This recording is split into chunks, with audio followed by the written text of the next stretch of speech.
ప్రసిద్ధి చెందిన శైవ క్షేత్రాల్లో ఏలూరు జిల్లా పోలవరం మండలం పోలవరం ప్రాజెక్టుకి సమీపంలో అఖండ గోదావరి నది మధ్య స్వయంభూగా వెలిసిన శ్రీ మహానందేశ్వర స్వామి ఆలయం చెప్పుకోదగ్గ శైవ క్షేత్రం. పురాణాల్లో చెప్పిన విధంగా పర్వతాలకు రెక్కలు ఉండేవని, రెక్కలు ఉన్న పర్వతాలు ఎక్కడికక్కడ కిందకి దిగిన సందర్భాల్లో పర్వతాల కింద పడి మానవులు జీవకోటి మృత్యు పాలవుతున్నారని, దేవేంద్రుడు పర్వతాల రెక్కలను తన వజ్రాయుధంతో ఖండించాడు. మహానందేశ్వర స్వామి ఆలయం ఉన్న పర్వత ప్రాంతంలో ఉన్న గరుడాద్రి పర్వతం కూడా రెక్కలు ఖండించబడి అదే ప్రాంతంలో పడి శ్రీ మహావిష్ణువు తనపై స్వయంభూగా వెలవాలని వరం పొందగా శ్రీ మహావిష్ణువు పద్మావతి అలివేలుమంగ సమేతంగా అక్కడే వెలసినట్లుగా పురాణాలు చెబుతున్నాయి. దక్ష సంహారం అనంతరం ఆ మహారుద్రుడి ప్రళయకాల జ్వాలలకు భయపడి వచ్చిన భద్రుడు వీరభద్రుడు పట్టిసాచల క్షేత్రంలో దేవకోట పర్వతంపై స్వయంభూగా వెలవగా దక్ష సంహారం చేసిన పట్టెసం అనే ఆయుధం పడ్డ ప్రాంతంలో పట్టిసీమ శివక్షేత్రంగా ప్రసిద్ధి చెందింది. అదే సందర్భంలో మహానందీశ్వరుడు గరుడాద్రి పర్వతంపై మంగళం బోర్లించుకుని తపస్సు ఆచరించగా మహాశివుడు నారద మునితో కైలాసానికి మహానందిని రమ్మని రాయబారం పంపగా పరమశివుడే తనపై స్వయంభువుగా వెలవాలని కోరడంతో పరమేశ్వరుడు శ్రీ మహానందీశ్వరుడుగా ఆలయంలో స్వయంభువుగా వెలసినట్లుగా పురాణాలు చెబుతున్నాయి.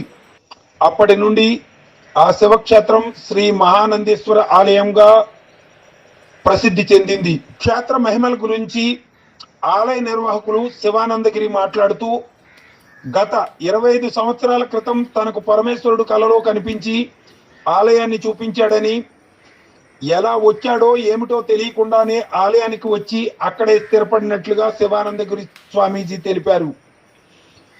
ఆలయం అడుగున పాతాళం నుండి రాత్రి 12 గంటల తర్వాత ఓంకార ధ్వని వినిపిస్తుందని, ఆలయంలో శివుని భక్తి శ్రద్ధలతో ప్రార్థించిన భక్తులకు విష్ణువు దర్శనం అవ్వడం, విష్ణువుని భక్తి శ్రద్ధలతో ప్రార్థిస్తే శివుడు దర్శనం అవ్వడం ఇక్కడి ఆలయ ప్రత్యేకత అని, తాను స్వయంగా ఆ దేవదేవుల దర్శన భాగ్యం అనుభూతి పొందినట్లుగా తెలిపారు.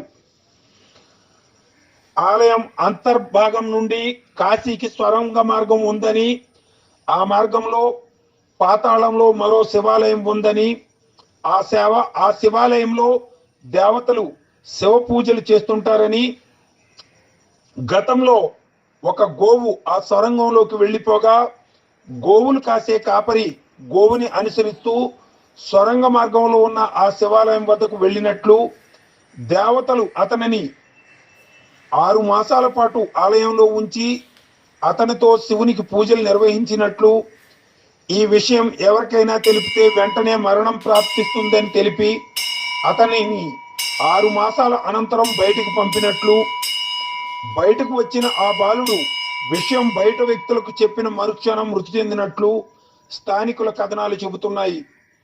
అప్పటి నుండి ప్రసిద్ధి చెందిన శ్రీ మహానందేశ్వర స్వామి ఆలయంలో మహాశివరాత్రి, కార్తీక మాసం, మాస శివరాత్రి సందర్భాలలో భక్త జనావళితో